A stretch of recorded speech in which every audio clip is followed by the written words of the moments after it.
Bab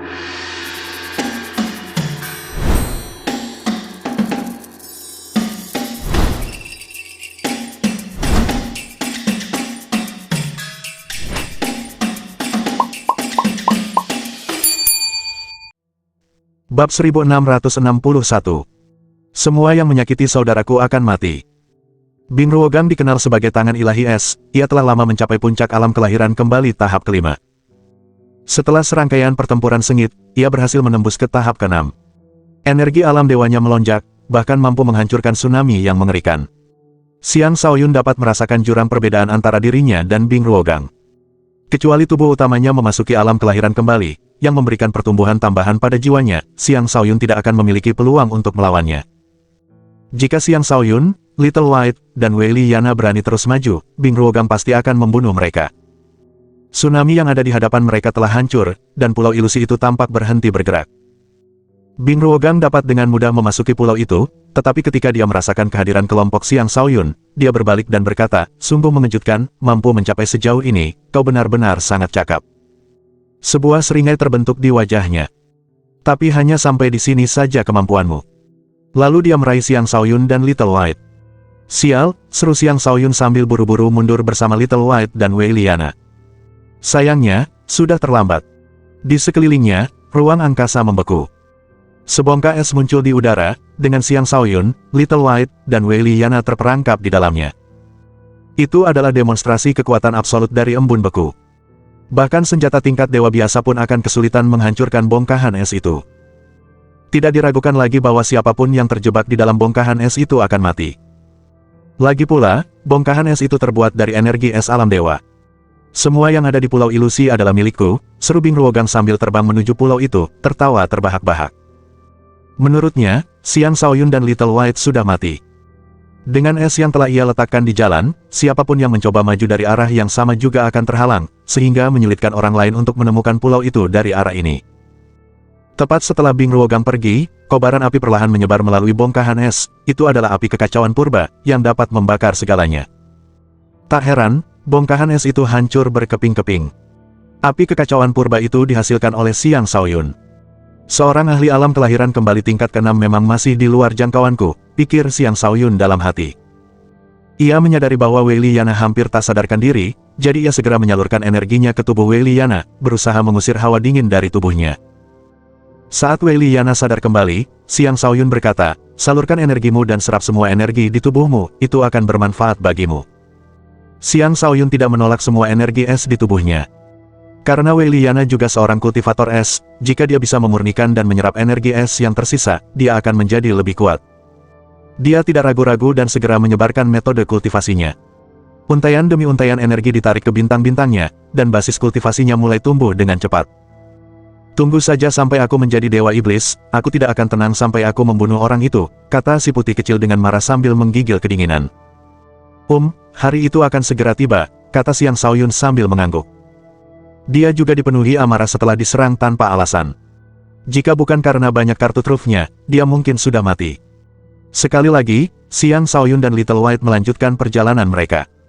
Dengan mata dao ilahinya, Xiang Shaoyun melihat menembus segala sesuatu di hadapannya dan maju dengan kecepatan luar biasa.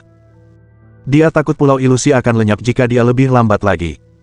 Saat mereka bergerak dengan kecepatan maksimal, mereka akhirnya tiba di depan pulau itu. Di sana, mereka menemukan bahwa pulau itu dikelilingi oleh lapisan energi kuat yang tampaknya sepenuhnya mengisolasi pulau itu dari dunia. Energi itu tidak mengizinkan siapapun untuk masuk. Bahkan Bing Ruogang pun terhenti di luar penghalang. Dia melancarkan berbagai macam serangan ke arah penghalang itu, tetapi tidak satu pun yang berhasil. "Sialan, mengapa pulau ilusi dikelilingi oleh kekuatan mengerikan ini? Aku tidak bisa menerima ini," teriak Bing Ruogang seolah-olah dia sudah gila. Sepasang cakar es muncul di tangannya saat dia terus-menerus mencabik-cabik penghalang itu, tetapi dia gagal melakukan apapun terhadap penghalang tersebut. Tiba-tiba, ledakan energi yang mengerikan meletus dari pulau itu, menghantam Bing Ruogang hingga terpental. Bahkan tubuh dewanya pun retak akibat benturan tersebut. Mengapa itu bisa terjadi? Bing Ruogang benar-benar tidak percaya. Dia tidak lagi berani menyerang, karena takut energi di sekitar pulau itu akan mulai menyerangnya. Dia tidak mengerti mengapa ada lapisan energi seperti itu. Apakah karena ada makhluk kuat yang menduduki pulau itu? Sepertinya bukan itu masalahnya karena dia tidak melihat makhluk kuat apapun di pulau itu. Saat itu juga, dia melihat Xiang Shaoyun dan si kecil putih. Kemarahannya semakin memuncak saat dia berkata, "Kalian orang luar pastilah yang menyebabkan ini terjadi, aku tidak akan mengampuni kalian kali ini." Sekali lagi, Bing Ruogang menyerang Xiang Shaoyun dan kawan-kawan. Sebuah tangan dingin melayang, langsung mengenai kelompok tersebut. "Dasar bajingan, akan kubunuh kau." Little White meraung dan meludahkan gigi harimau itu sekali lagi, mengirimkan gigi itu membentur serangan yang datang. Dia gagal melukai Bing Ruogang. Sebaliknya, taring harimaunya malah terpental, sementara dia sendiri terlempar jauh. Darah mengalir dari mulutnya. "Siapapun yang menyakiti saudaraku akan mati." Xiang Shaoyun langsung murka. Domain neter kekaisarannya menyapu ke arah Bing Ruogang. Pada saat yang sama, klon jiwanya menyerang Bing Ruogang dengan pedang yin yang ilahi di tangannya. Pembalikan waktu. Sebagai seseorang yang telah menguasai dao waktu, Xiang Shaoyun mampu melepaskan tebasan yang menyebabkan waktu berbalik. Bing Ruogang merasakan bahwa terobosan terbarunya telah berbalik, mengembalikannya ke tingkat dewa kelima. Kesadaran itu membuatnya panik. Kekuatan yin dan yang menebas udara, mengincar pinggang Bing Ruogang. Dentang. Xiang Shaoyun mengira serangannya akan berhasil, tetapi serangannya diblokir oleh lapisan es yang tiba-tiba terbentuk di sekitar tubuh Bing Ruogang. Dia hanya mampu meninggalkan luka kecil pada Bing Ruogang. "Kekuatan waktu, aku tak bisa membiarkanmu hidup lebih lama lagi." Bing Ruogang meledak dengan energi es yang tak terbatas, berusaha membekukan alam neter kekaisaran dan Xiang Shaoyun. Meskipun mendapat penindasan dari domain neter kekaisaran, Bing Ruogang tetap menjadi lawan yang sulit karena tingkat kultivasinya yang tinggi. Kompresi spasial, ikat dan remukkan. Xiang Shaoyun memadatkan domain neter kekaisarannya dan menghujani energi es Bing Ruogang dengan serangan jiwa yang tak terhitung jumlahnya dari segala arah, sehingga serangan Bing Ruogang tidak berhasil. Pada saat yang sama, teratai 9 warna menekan ke bawah, semakin meningkatkan tekanan pada Bing Ruogang. Gui Qi juga menyerang dengan kekuatan jiwa alam dewanya, membuat Bing Ruogang benar-benar terkejut. Kali ini, Bing Ruogang benar-benar panik. Dia tidak menyangka Xiang Shaoyun akan sekuat itu dengan begitu banyak kartu truf. Dia tidak punya pilihan selain juga mengeluarkan kartu truf terakhirnya. Ledakan longsoran salju. Dengan mengerahkan seluruh kekuatannya, dia menciptakan malapetaka es yang mengerikan, menghentikan semua serangan Xiang Shaoyun untuk menciptakan jalan keluar bagi dirinya sendiri. Bab 1662. Aku belum siap. Es yang sangat tajam. Ledakan kekuatan Bing Ruogang mengubahnya menjadi duri es yang dengan cepat menusuk ke arah perbatasan domain neter kekaisaran. Dengan kekuatannya, ia mampu membuat jalan keluar dari domain tersebut. Banyak kartu truf yang dimiliki Xiang Shaoyun gagal menghentikan Bing Ruogang untuk pergi. Meskipun demikian, apa yang telah dicapai Xiang Shaoyun sejauh ini melawan lawan seperti Bing Ruogang sudah merupakan sesuatu yang patut dibanggakan. Bing Ruogang menjauhkan diri dari Xiang Shaoyun. Dengan niat membunuh yang kuat, dia berkata, "Anak muda, setelah menempatkanku dalam posisi sulit seperti ini hari ini, aku tidak akan tenang sampai kau mati. Ayo, lawan aku akan memastikan kau juga menderita akibat percobaanmu membunuhku," kata Xiang Shaoyun tanpa gentar. Pada titik ini, Xiang Shaoyun tidak lagi mampu mundur selangkah pun. Namun tiba-tiba, kekuatan yang tak terlukiskan berripples di atas pulau ilusi. Sebuah tornado mengerikan terbentuk, dan daya hisap yang kuat menyeret Little White ke arahnya. Bahkan Xiang Shaoyun, dengan Wei Liana dalam pelukannya, merasakan sesuatu menyeretnya. Seolah-olah spiral itu muncul hanya untuk mereka. "Ini aura ras saya, bos, jangan melawan," teriak si putih kecil. "Aku merasakan musim semi fantastis 7 warna," seru Wei Liana dengan gembira. "Kalau begitu, mari kita pergi bersama," kata Xiang Shaoyun sambil mengambil kembali jiwanya ke dalam tubuhnya dan membiarkan dirinya terseret ke dalam tornado. Bing Ruogang juga menyerbu ke arah tornado sambil meraung histeris, "Semua yang ada di pulau ilusi ini milikku." Namun, tepat saat ia mencapai tornado, kekuatan dahsyat yang merobek mengelilinginya. Wajahnya pucat dan ia segera berusaha untuk pergi, tetapi saat itu sudah terlambat. Dengan ratapan pilu, Bing Ruogang melepaskan seluruh energi alam dewanya. Sayangnya, dia masih gagal membebaskan diri, kekuatan yang mengelilinginya terlalu mengerikan. Tubuh dewa dan jiwa dewanya terkoyak, mengakhiri hidupnya.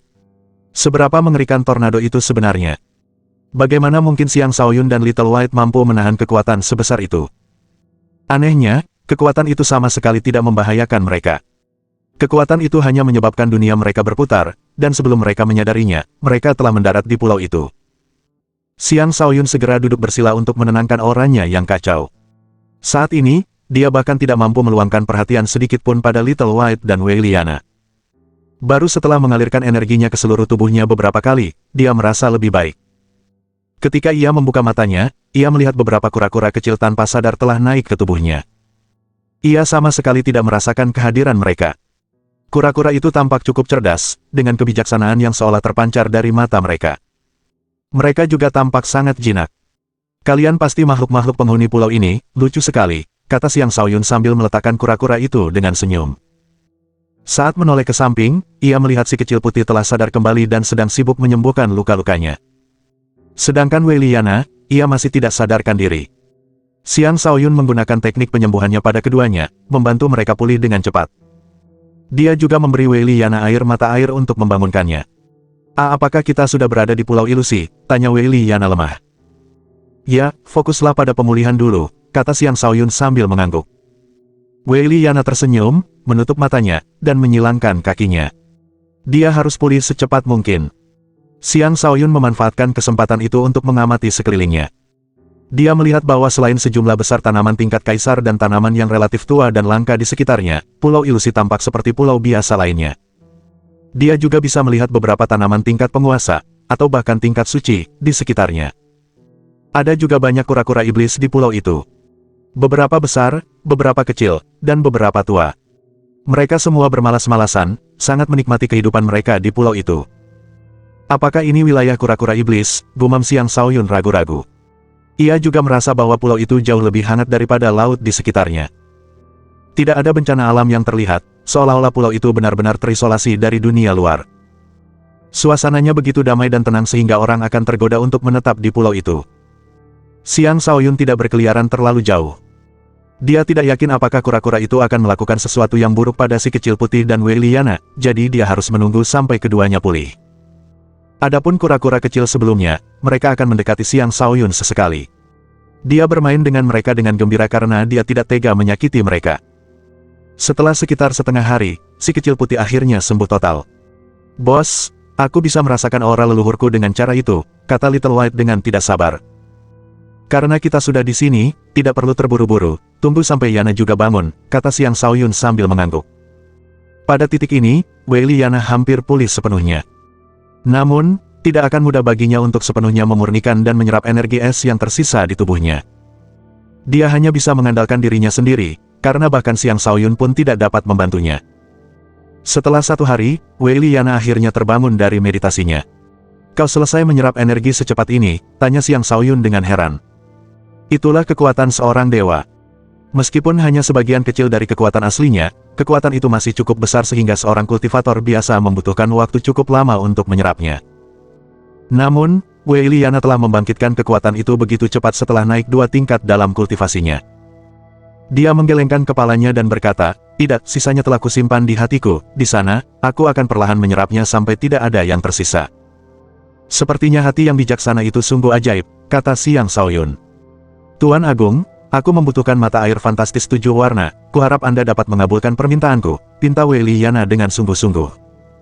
Mari kita bicarakan setelah kita benar-benar menemukannya, kata Xiang Shaoyun. Mata air suci seperti itu pasti dijaga oleh sesuatu di alam dewa. Bagaimana mereka bisa mengaksesnya dengan begitu mudah? Aku sudah bisa merasakannya, itu ada di sana, tunjuk Wei Liana ke satu arah. Arahnya benar-benar berlawanan dengan arah yang ditunjuk oleh Little White. Aku akan berusaha sekuat tenaga untuk mendapatkan mata air fantastis 7 warna itu, tetapi dengan satu syarat, kata Xiang Shaoyun dengan sungguh-sungguh. Ketika Wei Liana melihat tatapan serius Xiang Shaoyun, pipinya memerah. Dalam hati, ia bertanya-tanya, apakah dia meminta agar aku menjadi wanitanya? Tetapi aku belum siap.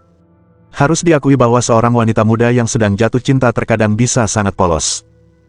Aku bersedia melakukan apapun yang kau inginkan, kata Wei Liana dengan wajah memerah.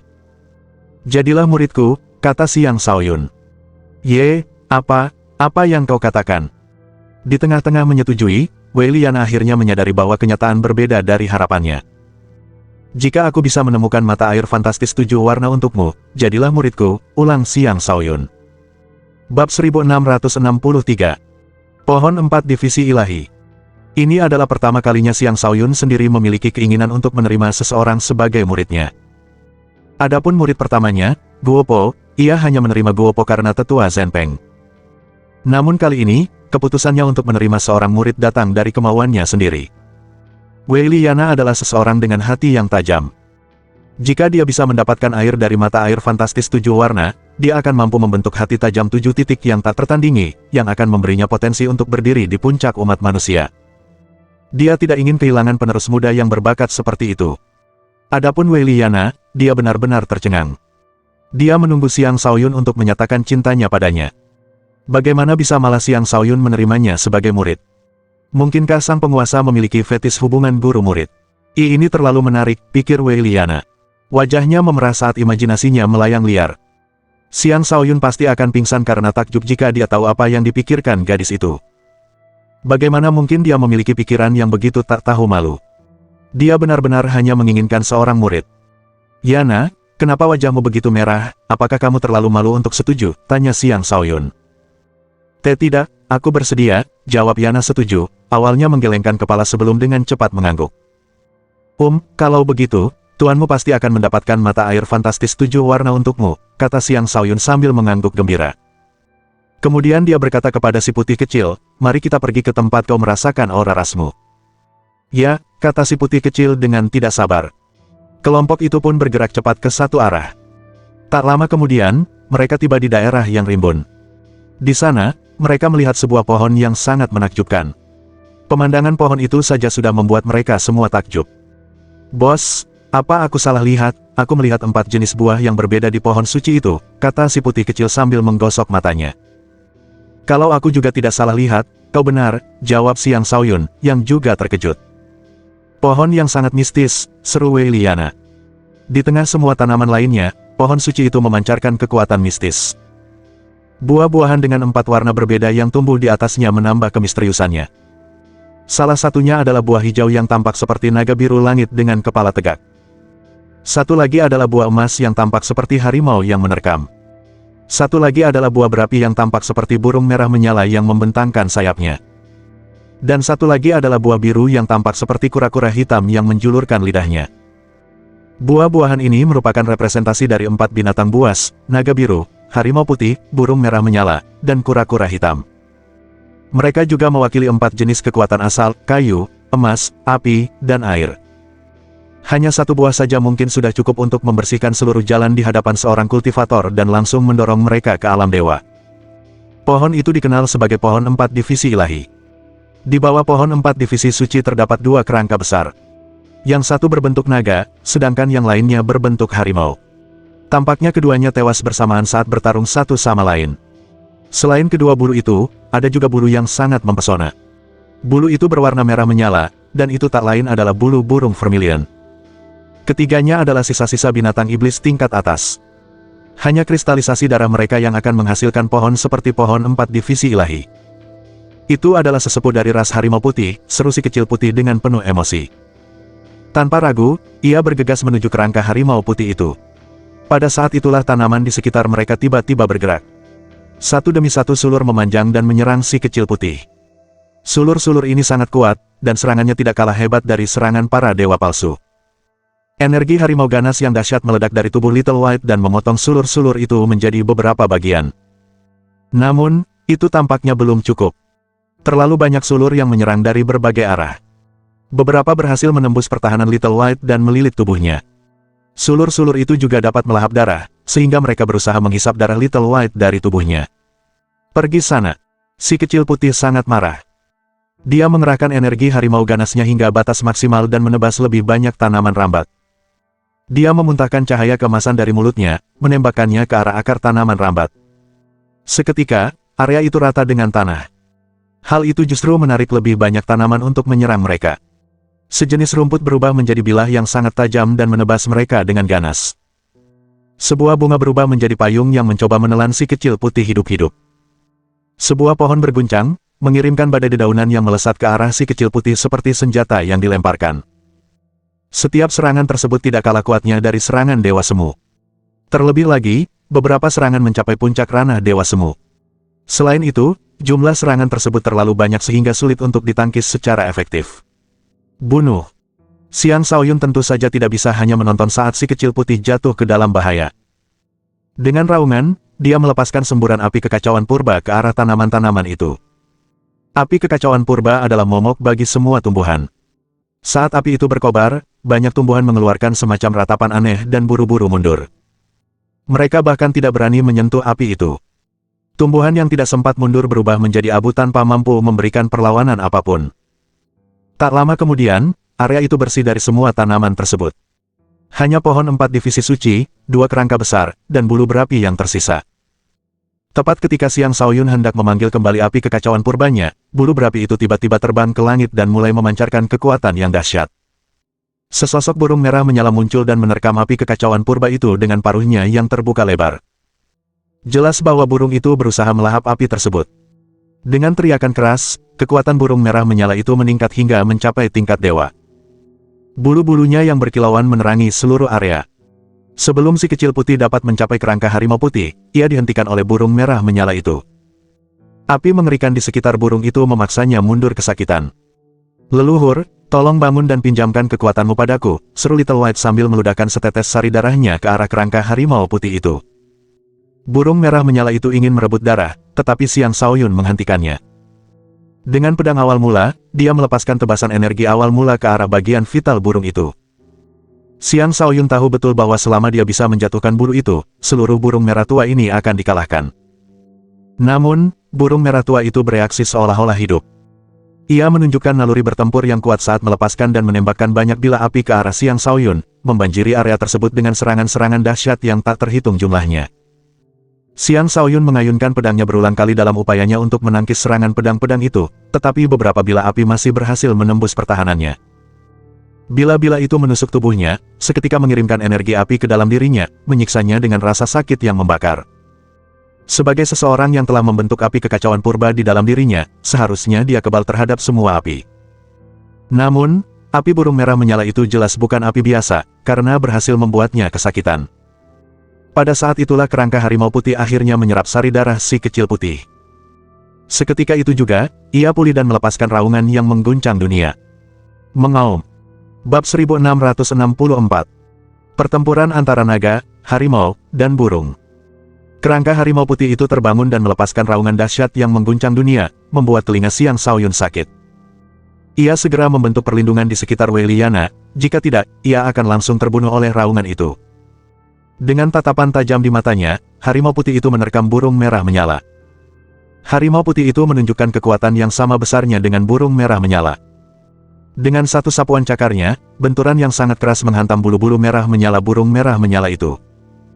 Pada saat ini, baik uang maupun ikan naga di dalam tubuh Xiang Shaoyun seolah-olah ingin segera keluar dari tubuhnya, terutama ikan naga yang mendesak Xiang Shaoyun, "Lepaskan aku, cepat, aku bisa merasakan aura kuat dari ras naga." Xiang Shaoyun tidak memaksa mereka dan mengizinkan keduanya pergi. Mengaum. Keduanya meraung bersamaan. Selanjutnya, kerangka naga itu juga menunjukkan tanda-tanda bangun. "Dengan kerangka naga ini, aku bisa berubah menjadi naga sejati," kata ikan naga sambil menyerbu kerangka naga itu dengan ganas. Ia tentu saja tidak ingin melewatkan kesempatan untuk berubah dari ikan menjadi naga. Adapun Mani, reaksinya tidak sekuat itu. Karena garis keturunan ular surgawi dalam dirinya, ia lebih mendambakan tubuh ular surgawi. Kerinduannya akan tubuh naga tidak sekuat kerinduannya akan tubuh ikan naga. Namun, pandangannya malah tertuju pada pohon 4 divisi ilahi. Matanya berbinar saat dia bertanya, "Bos, buah ilahi apa itu? Kelihatannya enak sekali." "Tidak peduli seberapa lezatnya kelihatannya, itu tidak ada hubungannya denganmu. Aura naga di sini sangat kental, lakukan apa yang perlu kau lakukan," kata Xiang Shaoyun. "Aku hanya butuh satu tulang naga," kata Mani sambil menatap kerangka naga itu. Pada saat itu, ikan naga mencapai kerangka tersebut. Sebuah inti iblis seukuran ibu jari terbang keluar dari mulutnya dan menyentuh titik tertentu di tengkorak naga. Seketika itu juga, kerangka naga tersebut hidup kembali.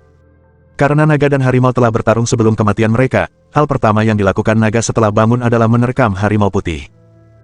Harimau putih tidak menunjukkan rasa takut. Sambil melolong, ia menyerang naga. Burung merah menyala juga bergabung dalam pertempuran kacau tersebut. Ketiga binatang buas tingkat atas itu menunjukkan kekuatan yang menakutkan, menyebabkan kura-kura di dekatnya bergegas melarikan diri karena takut. Bahkan Xiang Shaoyun dan kawan-kawan terpaksa menjauhkan diri dari pertempuran. Mereka tidak bisa terseret ke dalam pertempuran sebesar itu, karena mereka juga akan terluka. Pertempuran antara naga, harimau, dan burung itu sangat berwarna-warni. Naga biru terus-menerus menghembuskan serangan, harimau putih terus meraung dengan ganas, dan burung merah tua terus-menerus berteriak. Kekuatan kayu, emas, dan api saling bersinggungan berulang kali, menciptakan banyak ledakan mengerikan. Lanskap di sekitarnya menderita. Satu-satunya pengecualian adalah kura-kura di dekatnya. Ketika ledakan dan gelombang kejut hendak mencapai mereka, sebuah kekuatan tak berwujud muncul dan melindungi kura-kura dari segala jenis bahaya. Pohon 4 divisi ilahi juga bersinar terang, melindungi dirinya sendiri dari pertempuran yang sedang berlangsung. "Senior, Anda harus menang," seru Little White sambil menatap harimau putih yang mencolok itu. Karena mereka memiliki hubungan darah, ia tentu saja berharap leluhurnya sendiri yang menang. Namun, naga biru telah menerima kekuatan ikan naga. Karena naga biru dan harimau putih sebelumnya memiliki kekuatan yang seimbang dan karena burung merah terus ikut campur dalam pertarungan, mereka menjadi semakin lemah seiring berjalannya pertempuran. Tepat ketika si putih kecil hendak memuntahkan setetes sari darah lagi untuk membantu leluhurnya, Xiang Shaoyun menghentikannya. Si putih kecil, cukup biarkan mereka hidup damai. Dia berkata dengan lantang kepada ikan naga, jika kau menginginkan tulang naga, berhentilah memberinya kekuatan, atau ia akan berbalik dan memangsamu sebagai gantinya. Tetapi aku tidak bisa mengendalikan ini, teriak ikan naga itu dengan panik. Kemudian, ia bahkan mulai menyatu dengan kerangka naga. Naga itu menjadi lebih menakutkan dari sebelumnya. Dengan satu sapuan cakarnya, harimau putih dan burung merah tua itu pun terpental. Pada saat ini, kekuatan mereka mulai perlahan memudar. Mengaum. Layaknya naga yang bangkit kembali, kerangka naga itu meraung berulang kali sebelum menyerbu ke arah Xiang Shaoyun dan kawan-kawan. Ikan naga itu tidak mampu mengendalikan kerangka naga tersebut. Sebaliknya, kekuatannya direbut oleh kerangka naga itu saat kerangka tersebut terus bertambah kuat. "Ini gawat," seru Xiang Shaoyun panik sambil menggunakan satu tangan untuk melindungi Wei Liana dan melayangkan pukulan keras dengan tangan lainnya. 3 nyawa kepalan tangan. Dengan mengerahkan seluruh kekuatannya, dia melayangkan pukulan untuk menghapus semua yang ada dalam hidupnya saat ini. Kekuatannya melonjak ke langit, energi awal mula yang dahsyat membawa kekuatan tak terlukiskan yang melampaui segala sesuatu yang ada. Cakar naga biru merobek ruang dan berbenturan dengan pukulan itu. Dengan mudah menembus pukulan itu sebelum melanjutkan ke arah dada Xiang Shaoyun. Cakar itu datang terlalu cepat. Pada saat Xiang Shaoyun bereaksi, luka dalam telah muncul di dadanya. Wei Liana berteriak ketakutan. Xiang Shaoyun menahan rasa sakit dan melompat mundur sebelum melepaskan medan gravitasi yin hitam dalam upayanya untuk menghentikan laju naga biru itu. Medan gravitasi yin hitam yang kacau itu tidak mengecewakan dan memberikan tekanan tertentu pada naga tersebut. Namun, itu tidak cukup karena naga itu adalah dewa yang jauh melampaui dewa biasa. Azure Dragon Flip. Kerangka naga itu bergetar dan melepaskan semburan aura naga yang mengerikan yang menghancurkan medan gravitasi yin hitam Xiang Shaoyun. Kerangka itu menunjukkan kekuatan yang tidak lebih lemah dari Dewa Iblis tingkat 5. Jika tidak, ia tidak akan menempatkan Xiang Shaoyun dalam posisi yang sulit seperti ini. Karena tidak punya pilihan lain, Xiang Shaoyun melepaskan klon jiwanya, bersiap untuk menghancurkan seluruh kerangka itu. Pada saat itu, Little White tiba di samping kerangka harimau putih dan menyatu dengannya. Tidak seperti penyatuan ikan naga dengan kerangka naga, penyatuan ini dipimpin oleh kesadaran Little White. "Bos, minggir, biar aku yang urus." Lalu ia menerkam dan mengayunkan cakarnya, membanjiri sekitarnya dengan pancaran cahaya kemasan. Lingkungan di sekitarnya bergetar. Ketika naga biru itu merasakan aura musuhnya, ia berbalik dan kembali menyerang harimau putih itu. Burung merah menyala adalah satu-satunya yang terus memudar. Namun, ia tidak mau menghilang begitu saja. Ia melancarkan serangan lain ke arah Xiang Shaoyun. Ia mendambakan lebih banyak api kekacauan purba. Mungkin ia bahkan bisa terlahir kembali dengan lebih banyak api kekacauan purba. Menghadapi burung merah menyala yang menyerang, Xiang Shaoyun tidak menunjukkan rasa takut. Klonnya bergegas keluar dan membentuk telapak tangan Yin Yang Tai Chi yang sangat besar yang mencengkeram burung merah menyala itu. Sedikit demi sedikit, api di sekitar burung yang melemah itu menghilang. "Bulu merah menyala itu milikku." Xiang Shaoyun meraung sambil mengerahkan lebih banyak kekuatan dan meraih bulu merah menyala itu, menyebabkan burung merah menyala itu hancur berkeping-keping. Sementara itu, pertempuran sengit berkecamuk antara naga dan harimau. Pertempuran mereka mengirimkan gelombang kejut ke seluruh pulau. Jika pertarungan berlanjut lebih lama, bahkan pulau itu pun bisa hancur. Tiba-tiba, sebuah suara kuno terdengar, "Apakah kau sudah selesai bertarung di tubuhku?" Bab 1665. Kura-kura hitam muncul. Suara yang tiba-tiba itu mengejutkan Xiang Shaoyun dan kawan-kawan. Suara itu halus dan agung, menyelimuti langit di atas pulau dengan aura agung yang pekat. Dari fakta bahwa bahkan klon jiwa Xiang Shaoyun pun tidak dapat merasakan sumber suara itu, jelas betapa menakutkannya pemilik suara tersebut. Tuan yang mana ini, jika boleh saya tanya, tanya Xiang Shaoyun. Tidak ada jawaban yang terdengar dari suara itu. Sebaliknya, kekuatan yang mengerikan menyelimuti area tersebut dan menekan naga dan harimau itu. Keduanya meraung ketakutan saat mereka melompat ke langit, berusaha melawan tekanan tersebut. Kau sudah lama mati, jangan berani-beraninya bersikap sombong di hadapan kura-kura tua ini yang memiliki sedikit kekuatan pinjaman, kata suara itu saat sesosok tua muncul di atas pulau. Sebuah pohon palem turun dari langit, membawa serta tekanan yang tak terlukiskan yang menekan naga dan harimau ke tanah. Baik ikan naga maupun si putih kecil sadar kembali pada saat yang bersamaan, dan mereka terpisah dari dua kerangka. Untungnya, keduanya tampak baik-baik saja. Jelas, sosok di langit itu tidak bermaksud menyakiti mereka. Melihat sosok kuno itu, Xiang Shaoyun mengaktifkan mata dao ilahinya. Seekor kura-kura tua muncul di hadapannya, dan jantungnya berdebar kencang karena terkejut. Pria tua itu hanya melirik Xiang Shaoyun untuk menonaktifkan mata dao ilahinya. Nak, jangan menatap sembarangan, nanti kau bisa buta. Xiang Shaoyun bahkan tidak berani menatap mata lelaki tua itu. Ia buru-buru mengalihkan pandangannya dan berkata dengan bersemangat, apakah Anda kura-kura hitam, Tuan? Di wilayah laut ini terdapat seekor kura-kura hitam yang pernah membekukan Xiang Shaoyun, hampir membunuhnya. Ia segera mengerti mengapa pulau ilusi itu bergerak-gerak sebelumnya, yang disebut pulau ilusi itu sebenarnya adalah cangkang kura-kura hitam. Semua orang hanya tidak menyadarinya. Xiang Shaoyun dapat dengan mudah menyimpulkan identitas sebenarnya dari pulau itu berkat cahaya kebijaksanaannya. Itu karena selain kura-kura iblis, tidak ada binatang iblis lain yang dapat ditemukan di pulau itu. Selain itu, pohon 4 divisi ilahi membutuhkan nutrisi dari aura iblis dari 4 ras iblis besar. Tulang harimau, tulang naga, dan bulu burung merah tua ada di sana. Adapun aura iblis dari kura-kura hitam, itu secara alami berasal dari pulau itu sendiri. Kau, anak manusia, kau benar-benar bisa datang ke sini, sungguh beruntung kau, kata kura-kura hitam itu dingin. Dari kata-kata itu, Xiang Shaoyun yakin bahwa kura-kura hitam dari masa lalu adalah kura-kura yang sama dengan lelaki tua ini. Ternyata dia pernah sangat dekat dengan pulau ilusi tetapi sama sekali tidak menyadarinya. Senior, kami tidak bermaksud mengganggu istirahat Anda, jika kami tahu ini rumah Anda, kami tidak akan berani datang, kata Xiang Shaoyun sambil tertawa hambar. Kura-kura hitam itu terlalu menakutkan. Jika dia ingin menghancurkan mereka, dia mungkin bisa melakukannya hanya dengan lambaian tangannya. Tak satu pun dari mereka memiliki kesempatan melawannya. Kura-kura hitam itu mengabaikan Xiang Shaoyun. Sebaliknya, ia memandang ikan naga dan si kecil putih, yang sedang dalam proses evolusi, dan bergumam, ya, setidaknya mereka berdua bisa mewariskan kemampuan mereka. Dia tidak menghentikan ikan naga dan si putih kecil untuk menyerap kedua kerangka tersebut. Sepertinya dia sedang memenuhi janji kuno tertentu. Xiang Shaoyun tidak berani mengatakan apapun karena takut akan membuat kura-kura hitam itu marah dengan pilihan kata yang salah. Saat itu, tatapan kura-kura hitam itu tertuju pada Wei Liana. Ekspresi terkejut yang menyenangkan terpancar di wajahnya saat ia berkata, gadis kecil, kemarilah.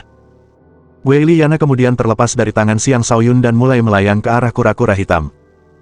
Penguasa, selamatkan aku, teriak Wei Liana sambil wajahnya pucat pasi karena ketakutan. Tuan kura-kura hitam, dia hanyalah seorang anak kecil, teriak Xiang Shaoyun sambil mengepalkan tinjunya erat-erat. Jangan khawatir, aku tidak akan mengambil nyawanya, kata kura-kura hitam itu. Benar saja, kura-kura hitam itu tidak melukai Wei Liana. Ia membungkusnya dengan lapisan energi tak berwujud, seketika mendorong potensi dirinya keluar dari tubuhnya. Sementara itu, hatinya yang peka mulai memancarkan kekuatan yang tak terlukiskan. Itu adalah hati yang sempurna, hati yang secara bawaan mengandung jenis kekuatan ilahi tertentu yang didambakan oleh banyak orang. Setelah sejuta tahun, akhirnya aku melihat hati yang bijaksana lainnya, ratap kura-kura hitam itu. Xiang Shaoyun tidak tahu mengapa kura-kura hitam itu menjadi begitu emosional, tetapi dia tidak berani melakukan apapun. Tentu saja, jika kura-kura hitam itu benar-benar mencelakai Wei Liana, dia tidak punya pilihan selain bertarung dengan mempertaruhkan nyawanya. Ayo, aku akan membawamu ke mata air 7 warna, setelah meminum air mata air itu, kau akan mampu membentuk hati yang bijaksana dengan 7 titik, kata kura-kura hitam sambil menggendong Wei Liana dan mulai bergerak ke arah tertentu. Kura-kura hitam itu menghilang sebelum Xiang Shaoyun sempat melihat apapun. Setelah melirik ikan naga dan si putih kecil, dia berkata kepada Mani, Mani, awasi mereka, aku akan pergi mencari Wei Liana. Lalu ia bergegas pergi. Wei Liana sebelumnya telah memberitahunya lokasi mata air fantastis 7 warna itu. Kura-kura hitam itu pasti menuju ke sana. Pada saat yang sama, ia dapat merasakan pohon penentu ilahi di dalam lautan kosmos astralnya sedikit bergerak. Tampaknya pohon itu sedang mengirimkan pesan kepadanya, memperjelas keinginannya terhadap mata air fantastis 7 warna itu. Karena kau adalah pohon yang memiliki kemampuan membedakan hal-hal ilahi, kau juga membutuhkan mata air fantastis 7 warna untuk berkembang, tanya Xiang Shaoyun. Pohon yang bijaksana dan penuh kebijaksanaan itu tampak memiliki kesadaran saat menjawab, ya, hanya dengan mata air fantastis 7 warna inilah aku dapat menyelesaikan fase terpenting pertumbuhanku, aku akan dapat tumbuh dengan cepat, dan itu akan sangat bermanfaat bagimu juga. Aku akan berusaha sebaik mungkin untuk mendapatkannya untukmu, jawab Xiang Shaoyun. Pohon penentu kebijaksanaan ilahi sangatlah penting.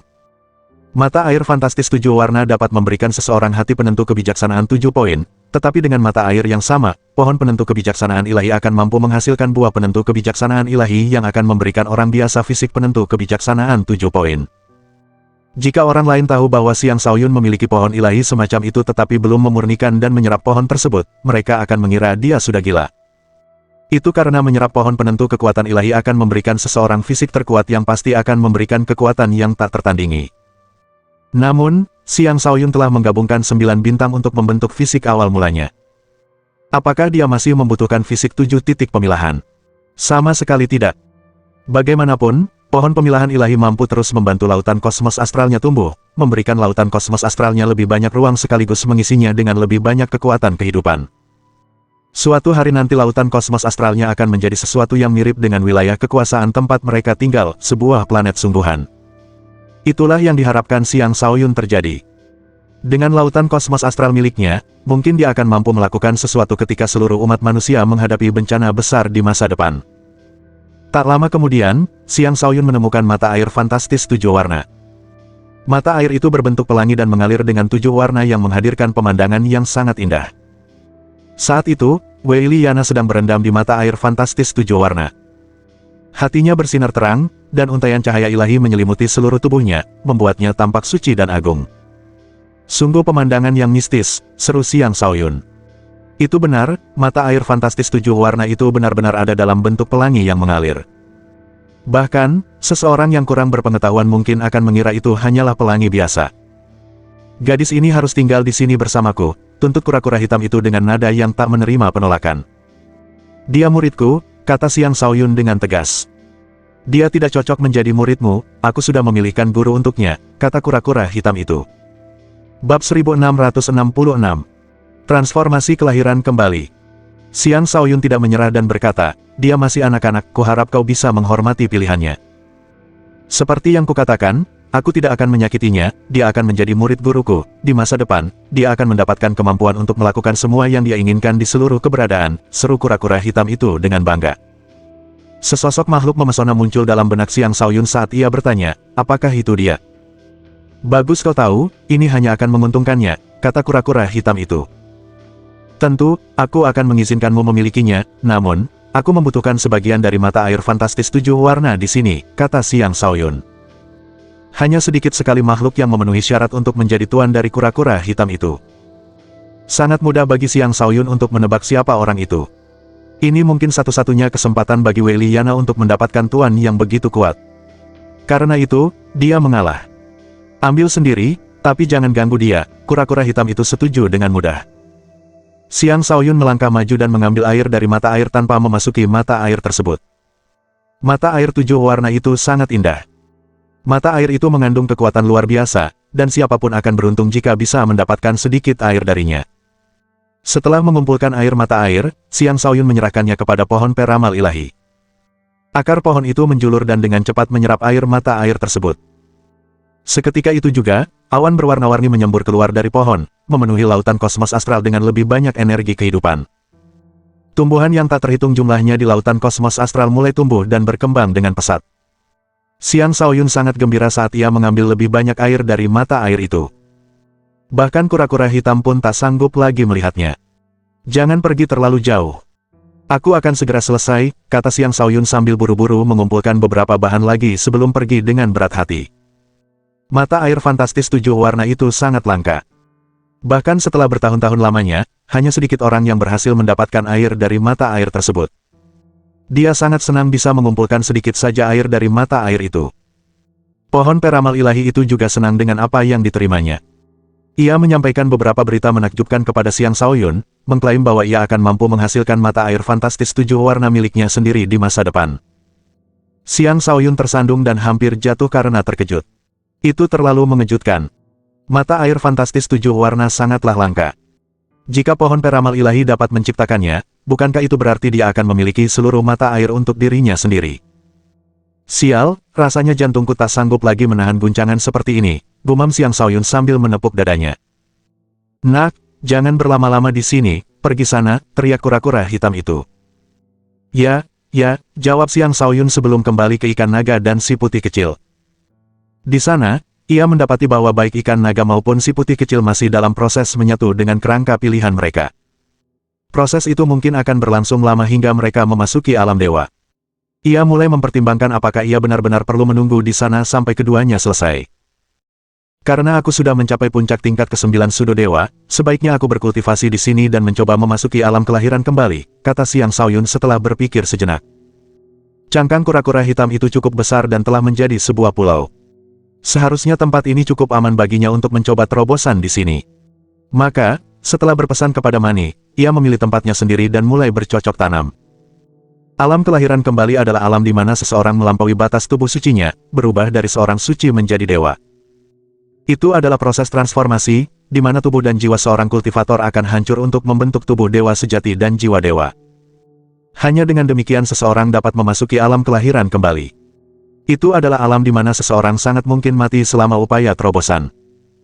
Kegagalan untuk menembus alam tersebut hanya akan mengakibatkan kematian. Tentu saja, terobosan yang berhasil akan memberikan keabadian dan kekuatan. Bahkan dengan ingatan dua kehidupan masa lalu dan pengalamannya memasuki alam kelahiran kembali, Xiang Shaoyun tetap harus sangat berhati-hati. Kehidupan ini tidak sama dengan kehidupan masa lalunya karena sekarang ia memiliki fisik terkuat. Ia harus menjalani transformasi sempurna untuk menciptakan tubuh dewa terkuat. Dengan kondisi fisiknya saat ini, tubuhnya sudah sekuat tubuh dewa pada umumnya. Lagi pula, dia telah mengolah energi astral dan energi iblis. Tidak ada orang lain yang bisa menandinginya. Oleh karena itu, dia berencana untuk menembus kedua kultivasinya secara bersamaan, yang akan mendorongnya ke tingkat kekuatan yang ekstrim. Dia segera memulai rencananya dan menyerap dua inti dewa iblis untuk meningkatkan tingkat kultivasi iblisnya. Pada saat yang sama, dia juga menyerap air mata air susu dan air mata air fantastis 7 warna. Inti iblis dan kedua mata air tersebut mengandung energi yang tak terbatas. Seperti sungai, energi itu mengalir deras melalui meridian Xiang Shaoyun. Sejumlah besar energi iblis berkumpul di mutiara iblisnya, sangat meningkatkan kekuatan mutiara tersebut, memungkinkannya untuk bergerak menuju alam dewa iblis. Pada saat yang sama, kedua mata air itu memancarkan hukum ilahi yang tak terhitung jumlahnya yang berulang kali bergema di meridiannya. Setelah bersirkulasi penuh, air mata air kembali ke lautan kosmos astral dan bergabung dengan 9 untaian energi alam dewa. 9 untaian itu terpecah. Dari 9, mereka menjadi 18, lalu 36, dan seterusnya saat energi alam dewa perlahan-lahan menjadi lautan. Jiwa dewanya juga dipelihara oleh dua kekuatan berbeda. Jiwanya melonjak kuat, dan tak lama kemudian, mencapai alam dewa tingkat kedua. Jiwanya terus tumbuh sementara fondasi jiwa teratai 9 warna menyatu dengan untaian demi untaian energi alam dewa, menjadi berkilauan dan tembus pandang. Tubuh Xiang Shaoyun mulai mengalami transformasi. Potongan demi potongan dagingnya hancur berkeping-keping. Bahkan organ dalamnya pun pecah. Akhirnya, yang tersisa darinya setelah tubuhnya mengalami transformasi lengkap hanyalah gumpalan energi alam dewa di sekitar darahnya. Dia pernah mengalami transfusi darah berkat klan Neter Kekaisaran. Namun, dia memiliki tubuh manusia. Dengan demikian, selama perkembangannya di masa lalu, kekuatan garis keturunan yang baru diciptakannya akan menjadi garis keturunan manusia, bukan iblis. Kedua garis keturunan itu telah bercampur, namun mereka belum mampu mencapai fusi yang sempurna. Itu akan berubah sekarang. Kedua garis keturunan menyatu sepenuhnya, dan dengan nutrisi energi awal mula alam dewa, garis keturunan ilahi yang baru tercipta. Saat pembentukan garis keturunan selesai, garis keturunan yang tak tertandingi akan turun ke dunia. Semua keturunan Xiang Shaoyun akan menikmati manfaat garis keturunan tersebut, dan garis keluarganya akan tumbuh menjadi keluarga terkuat, karena keturunannya secara bawaan akan lebih kuat daripada rekan-rekan mereka. Proses transformasi adalah proses pertumbuhan dan juga menyakitkan. Bahkan tanda-tanda dari tiga kehidupannya terpisah saat ingatannya tentang tiga kehidupan menyatu menjadi satu. Di masa depan, tidak akan ada perbedaan, karena ketiga versi dirinya akan menjadi Tuhan yang baru. Saat tubuh dewanya yang tidak sempurna hancur berkeping-keping, hanya menyisakan darahnya yang terbungkus energi dewa awal, gumpalan darah dan energi yang menggeliat perlahan mengambil wujud manusia. Mereka dengan cepat mengambil penampilan Xiang Shaoyun, dan ketika Xiang Shaoyun muncul kembali, pancaran cahaya tak terbatas terpancar dari tubuhnya.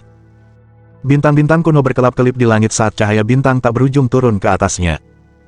Hantu-hantu iblis dan dewa kuno muncul di langit, dan proyeksi binatang buas iblis yang tak terhitung jumlahnya pun terlihat. Kemudian, akhirnya, pancaran 9 warna mewarnai langit dan menghapus segalanya, membawa dunia pada kedamaian dan kemakmuran. Bab 1667. Bersaing memperebutkan posisi Ketua Serikat Muda. Begitu saja, setahun berlalu. Pada saat ini, wilayah kekuasaan benar-benar telah tenggelam dalam kekacauan.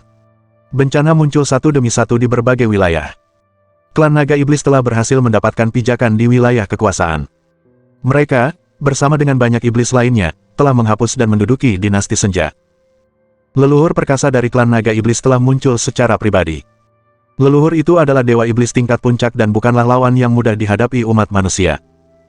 Di Gurun Barat, dewa zombie telah muncul. Ia dengan gila-gilaan menguasai sebagian besar wilayah. Dengan pasukan zombinya dan kekuatan yang setara dengan dewa-dewa manusia teratas, ia tampak tak terkalahkan. Ada juga desas-desus bahwa pasukan alien sekutu sedang menuju ke wilayah kekuasaan dan akan segera tiba. Banyaknya malapetaka membuat umat manusia diliputi ketakutan yang mendalam, dan banyak yang mencari suaka dari organisasi-organisasi yang lebih besar. Ketiga kekuatan super, Aliansi Surgawi, Kamar Jalan Abadi, dan Istana Guangling, mengambil kesempatan untuk merekrut sejumlah besar anggota baru. Kamar Jalan Abadi telah merekrut jenius muda yang tak tertandingi, Dong Fang Wudi.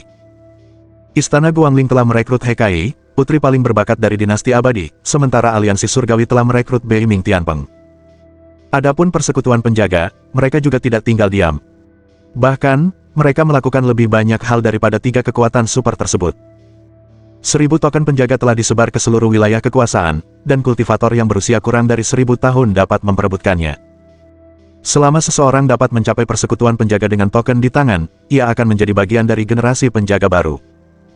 Ia bahkan akan mendapatkan kualifikasi untuk memperebutkan posisi ketua persekutuan muda. 1000 token tersebut tidak membatasi peserta berdasarkan latar belakang mereka. Bahkan anggota dari 3 negara adidaya pun dapat berpartisipasi jika mereka mau. Selama seseorang memenuhi persyaratan dan cukup kuat, ia dapat bergabung. Seluruh wilayah kekuasaan menjadi gila saat berita ini menyebar. Satu demi satu jenius tersembunyi muncul di hadapan dunia. Beberapa monster kuno juga muncul kembali setelah merasuki tubuh baru. Mereka semua mengincar token, dan mereka akan bertarung memperebutkan posisi Ketua Serikat Muda. Selama seseorang menjadi Ketua Serikat Muda, ia akan mampu menguasai hampir seluruh dunia. Itu adalah tahta sejati yang layak untuk seorang dewa. Serikat Penjaga adalah organisasi tertua yang ada, organisasi paling adil yang didirikan oleh Yang Mulia Yuanxi. Meskipun sifatnya telah sedikit berubah selama bertahun-tahun, banyak orang masih bermimpi untuk mengambil alih serikat dan mendapatkan warisan terkuat Yang Mulia Yuanxi. Selain banyak dewa yang berpartisipasi dalam perebutan token, kedua wakil ketua serikat itu sendiri juga telah membina penerus-penerus mereka yang luar biasa. Para penerus inilah yang memiliki peluang tertinggi untuk memenangkan posisi tersebut. Perebutan posisi ketua serikat muda akan diadakan setelah 5 tahun.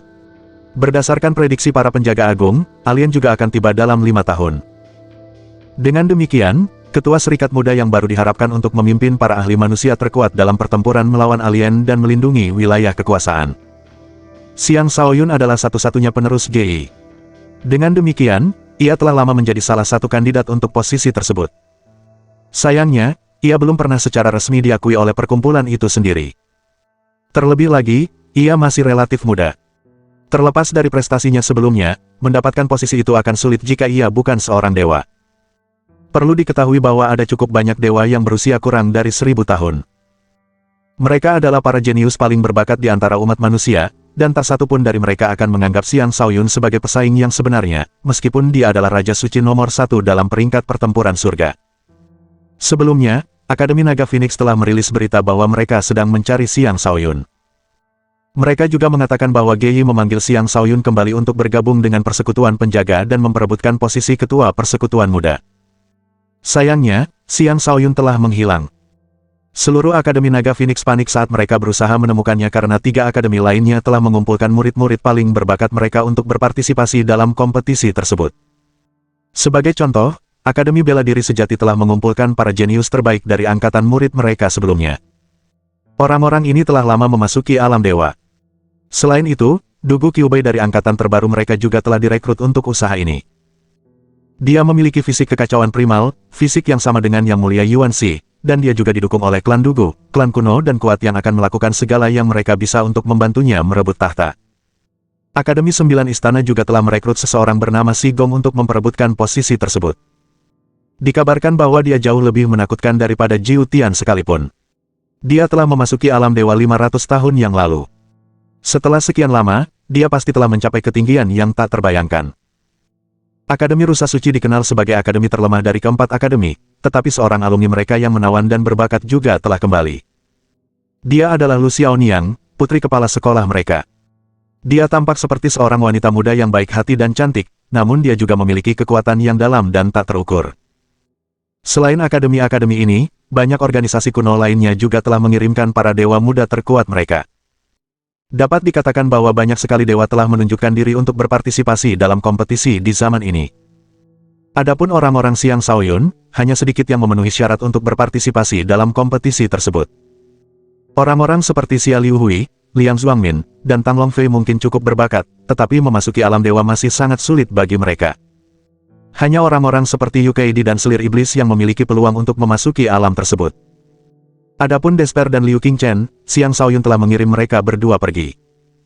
Tentu saja, keduanya memiliki sedikit peluang untuk memasuki alam dewa, tetapi tampaknya tidak mungkin mereka akan benar-benar mencapai alam itu dalam waktu singkat. Sekte Ziling masih berkembang dengan sehat. Mereka tampaknya tidak mengalami dampak negatif apapun dari serangan sebelumnya oleh ketiga organisasi tersebut. Sekte tersebut telah menunjukkan kekuatan yang cukup selama serangan itu untuk memaksa ketiga organisasi tersebut menganggap mereka serius. Lebih penting lagi, Sekte Iblis Kegelapan dari Iblis Ilahi Selatan juga telah mengumumkan aliansi mereka dengan Sekte Ziling, sehingga ketiga organisasi tersebut tidak berani bertindak gegabah. Ketiga organisasi tersebut juga berpartisipasi dalam perebutan posisi Ketua Serikat Muda. Mereka semua ingin mendapatkan token yang akan meloloskan mereka ke kompetisi, dan karena itu, mereka memutuskan untuk sementara melupakan dendam mereka terhadap Sekte Ziling untuk fokus mendapatkan token tersebut. Tentu saja, mereka juga mengerahkan banyak upaya untuk mencari Xiang Shaoyun. Mereka tidak akan membiarkan Xiang Shaoyun menjadi pemimpin Sekte Muda. Bahkan, mereka tidak akan mengizinkannya menjadi anggota persekutuan penjaga. Jika dia menjadi anggota, itu hanya akan menempatkan mereka dalam posisi yang buruk. Dengan kembalinya di Jun dan kemunculan bertahap para ahli mereka lainnya, klan Di mengambil alih sebuah provinsi untuk memperluas kekuasaan mereka. Klan Yu juga tidak mau ketinggalan. Mereka juga telah memperluas kekuasaan mereka, tidak ingin melihat klan Di tumbuh melampaui mereka. Pangeran baru klan Di, Lin, sangatlah kuat. Di medan perang kuno, ia telah memperoleh kemajuan yang cukup besar. Ia tidak hanya masuk dalam 100 besar peringkat pertempuran surga, tetapi ia juga mulai menembus ke alam dewa. Dikabarkan bahwa ia telah berhasil dalam terobosannya. Adapun klan Yu, seorang jenius yang dikenal sebagai Phoenix Abadi telah muncul. Pada hari kemunculannya, ia menciptakan fenomena di mana ribuan burung memberi penghormatan kepadanya. Seluruh provinsi Yu pun gempar. Satu demi satu jenius muncul di seluruh dunia. Di antara mereka, Simen Sui bersinar paling terang. Setelah meninggalkan medan perang kuno, ia kembali ke klan Simen dan mengasingkan diri. Kurang dari setengah tahun kemudian, ia menciptakan fenomena di mana banyak sekali pedang memberi hormat kepadanya dan memasuki alam dewa. Banyak organisasi besar mencoba merekrutnya, tetapi ia menolak semuanya. Ia kemudian dikenal sebagai Dewa Pedang Tanpa Emosi. Bab 1668. Para pengunjung dari klan Yu. Dalam sekejap mata, tahun ketiga pengasingan Xiang Shaoyun tiba. Tersisa 4 tahun sebelum pertempuran memperebutkan posisi ketua guild muda dimulai. Selama tahun lalu, satu peristiwa besar telah terjadi. Blood Spirit telah memasuki alam iblis dan membantai sejumlah besar iblis, membuat para ahli iblis dari lapisan ke-6 alam iblis khawatir. Bahkan lapisan ke-7 mengirim beberapa ahli untuk memburu Blood Spirit. Sayang sekali Blood Spirit memiliki kemampuan yang luar biasa. Setelah memasuki alam dewa, dia menjadi semakin kuat. Setelah menyatu dengan berbagai garis keturunan iblis, dia tumbuh lebih jauh, mencapai level di mana hampir tidak ada iblis yang bisa menandinginya. Jika ia dibiarkan berkembang tanpa terkendali, hanya masalah waktu sebelum ia menjadi orang terkuat yang pernah ada. Baik manusia maupun iblis mengeluarkan hadiah tertinggi untuk Blood Spirit, bertekad untuk tidak membiarkannya terus hidup. Selama setahun terakhir, UKD, selir iblis, dan hantu pemangsa telah kembali menerobos untuk memasuki alam dewa.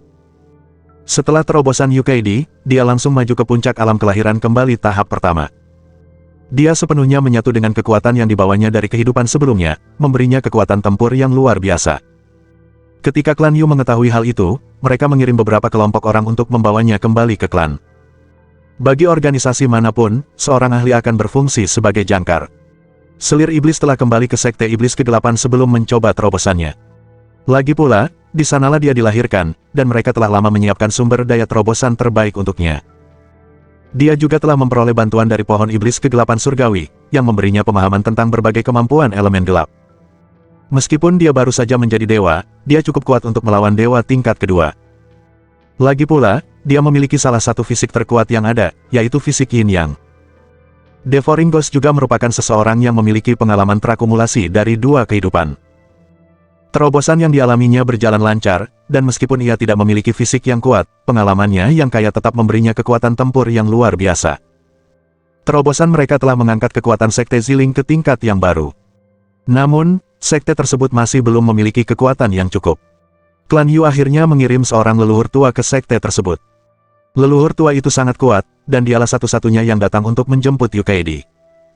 Baik Markis Petir Ungu maupun Xiang Yangzhan datang menemui leluhur tua itu dan segera merasakan kekuatan yang tak tertandingi darinya. Leluhur tua itu berpenampilan sederhana. Mengenakan jubah abu-abu, ia berdiri di udara kosong. Seolah-olah ia telah menyatu dengan dunia di sekitarnya. Ia memandang Markis Petir Ungu dengan tenang dan berkata, "Petir Ungu muda, sudah bertahun-tahun lamanya, aku tidak menyangka kau akan berkembang begitu pesat." Markis Petir Ungu tampak sedikit takut saat berkata, "Jadi, ini leluhur Yu ketiga. Sudah lama sekali kita tidak bertemu." Pria tua itu adalah leluhur ketiga klan Yu, seorang kultivator alam kelahiran kembali tingkat 7. Dia adalah salah satu orang yang menentang hubungan UKD dengan Xiang Dingtian 10.000 tahun yang lalu selama kehidupan sebelumnya. Pada saat itu, dia tidak sekuat ini. Tampaknya dia telah menjadi lebih kuat setelah 10.000 tahun. Setelah memasuki alam dewa, bahkan sedikit peningkatan pun akan sangat sulit. Itu berlaku bahkan untuk kultivator yang paling berbakat sekalipun. "Panggil Kaidi, kau tidak bisa menghentikanku," kata leluhur Yu ketiga dengan tenang. "Jangan pernah bermimpi untuk merebut menantu perempuanku," bantah Xiang Yangzhan tanpa ragu. "Dulu, kau tak bisa menghentikan Overlord, sekarang, kau datang lagi untuk ikut campur dalam hubungan mereka, apa kau tidak takut sejarah akan terulang," kata Markis Petir Ungu. "Hehe, aku bukan orang yang sama lagi, Xiang Dingtian sudah lama meninggal, sedangkan kalian tidak akan bisa melangkah jauh," kata leluhur Yu ketiga sambil mencibir. "Kalau begitu, coba lihat kemampuanmu, leluhur Yu ketiga," kata Markis Petir Ungu sambil rambutnya mulai berayun-ayun liar. Pukulan petir 100 ilahi. Dia mengerahkan segala upaya saat tinju petir yang tak terhitung jumlahnya berubah menjadi lautan petir yang dengan ganas menghujani leluhur Yu ketiga. Markis Petir Ungu memiliki kekuatan untuk melawan lawan di atas kelasnya. Dia bahkan tidak perlu takut pada dewa dengan kultivasi yang lebih tinggi darinya. Namun, dia juga tahu bahwa leluhur Yu ketiga adalah seseorang yang pernah mampu menandingi Overlord. Tentu saja, dia pernah mengalami kekalahan kecil, tetapi itu sudah bertahun-tahun yang lalu. Dia mungkin bahkan lebih menakutkan sekarang. Tak heran, leluhur Yu ketiga tidak menunjukkan rasa takut terhadap pukulan Markis Petir Ungu. Dia membuka salah satu telapak tangannya dan melepaskan pukulan telapak tangan besar yang menutupi seluruh serangan petir dan menghapus segalanya. "Kau mungkin sudah banyak berkembang, tapi kau masih jauh dari cukup untuk menghentikanku," kata leluhur Yu ketiga dengan dingin. Dia berubah menjadi hantu dan muncul di belakang Markis Petir Ungu dengan sekejap sebelum menusuk Markis Petir Ungu dengan jarinya. Tuhan mematahkan jari. Jari itu bergerak tanpa jejak, seketika meninggalkan lubang berdarah di punggung Markis Petir Ungu, menumpahkan darahnya. Tentu saja, Xiang Yangzhan tidak akan melakukan apapun sementara Markis Petir Ungu terluka. Dengan tombak petir di tangannya, dia menyerang leluhur Yu ketiga. Tombak petir itu memanggil banyak sambaran petir dari langit, menyelimuti seluruh area dengan kilat. Guntur yang memekakkan telinga terus bergemuruh saat seluruh area diselimuti kehancuran yang mengerikan. "Terlalu lemah," ujar leluhur Yu ketiga dengan acuh tak acuh sambil dengan santai mengayunkan tangannya, seketika menghapus sejumlah besar petir. Ia hanya menyisakan sedikit energi petir yang terlalu lemah untuk melukainya. Kemudahan yang ia tunjukkan dalam menyelesaikan prestasi itu benar-benar membuatnya tampak tak terkalahkan. Begitukah? Coba rasakan teknik ini, kata Xiang Yangzhan sambil mencibir. Kekuatan mengerikan meletus dari tubuhnya, dan tombak petirnya berubah menjadi makhluk asing yang tak dikenal. Tombaknya melesat ke depan. Pembunuhan belut petir instan. Itulah salah satu keuntungan Xiang Yangzhan dari peti mati kuno itu. Dia telah memperoleh kemampuan bawaan dari belut petir alam dewa, spesies alien. Di dalam tombak petirnya terdapat jiwa belut petir. Belut petir adalah spesies yang secara bawaan akrab dengan kekuatan petir. Ia dapat bergerak di udara seperti sambaran petir dan melepaskan serangan yang sangat dahsyat. Leluhur Yu ketiga tidak menyangka Xiang Yangzhan mampu melepaskan kekuatan yang begitu dahsyat. Tombak petir itu mencapai dadanya bahkan sebelum dia sempat bereaksi, dan meninggalkan lubang berdarah. Pada saat yang sama, Markis Petir Ungu menyerbu dan kemudian mengayunkan tombak petir ungunya ke arah leluhur Yu ketiga. Kedua tangannya mencengkeram tombak itu dengan erat.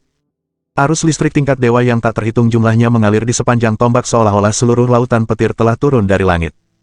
Serangan itu sangat mendominasi dan menakutkan. Gemuruh. Gemuruh. Dua serangan petir berbeda datang dan menciptakan ledakan tanpa henti. Seolah-olah dunia itu sendiri menangisi kehancuran tempat ini. Kalian berdua, enyahlah, teriak leluhur Yu ketiga sambil seekor burung api yang mengerikan melesat ke langit. Seketika itu juga, petir di sekitarnya hancur. Burung api itu menyerbu ke arah Markis Petir Ungu dan Xiang Yangzhan secara bersamaan, bergerak dengan momentum yang membuat mereka sulit untuk melawan. Keduanya mundur sambil batuk darah. Namun, tak satu pun dari mereka adalah orang biasa. Tepat ketika mereka hendak melancarkan serangan yang lebih ganas terhadap leluhur Yu ketiga, sesosok cantik muncul dan berkata, "Leluhur ketiga, aku akan ikut denganmu, hentikan." Orang itu tak lain adalah Yu Kaidi, yang baru saja menembus alam dewa. Ia tampak sempurna seperti biasanya, memancarkan keanggunan seorang dewi. Ia benar-benar cantik tanpa tandingan, dan tak heran jika Xiang Shaoyun tak pernah bisa melupakannya. Bab 1669. Seekor naga, seekor harimau, dan seorang pemuda. Yu Kaidi pergi bersama leluhur Yu ketiga. Baik Markis Petir Ungu maupun Xiang Yangzhan gagal menahannya karena itu adalah pilihannya sendiri. Dia telah menyampaikan kepada mereka bahwa dia ingin kembali dan mendapatkan warisan yang lebih kuat. Dia meyakinkan mereka bahwa mereka tidak perlu mengkhawatirkannya. Sebenarnya, mereka tahu bahwa dia hanya memutuskan untuk pergi demi sekte tersebut.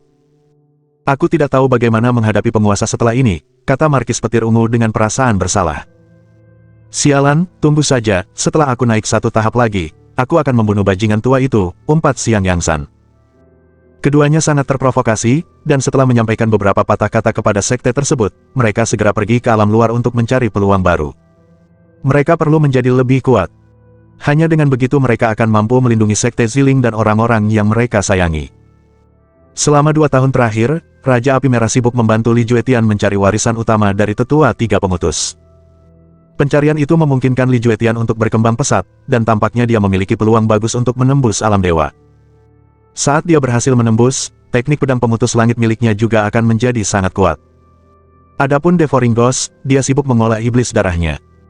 Dengan iblis darah itu, dia terus-menerus melawan para iblis dan mengumpulkan banyak garis keturunan yang kuat. Bahkan, iblis darah itu telah melampaui kekuatan tubuh utamanya.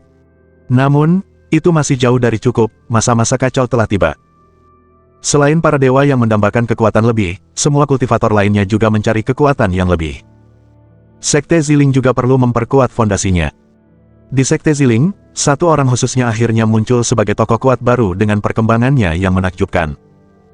Dia tidak lain adalah Chen Zilong, sang ahli senjata kilin. Tidak diketahui di mana dia menemukan negeri para kilin, tetapi pertemuannya yang kebetulan itu memungkinkan lengan kilinnya menjadi lebih menakutkan. Kekuatannya meningkat pesat hingga mencapai puncak alam penguasa, menempatkannya hanya selangkah lagi dari alam suci.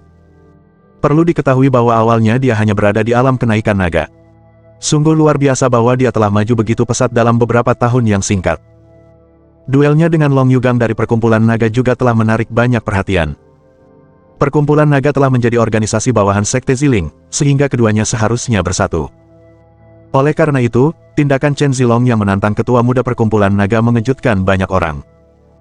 Kemudian, seseorang mengungkap bahwa Long Yugang adalah orang yang menyebabkan kematian kekasih Chen Zilong dan telah merampok semua harta keluarga Chen. Dendam antara keduanya bukanlah sesuatu yang dapat diselesaikan dengan mudah. Ketika pemimpin Perkumpulan Naga mengetahuinya, dia tidak berani menghentikan duel tersebut.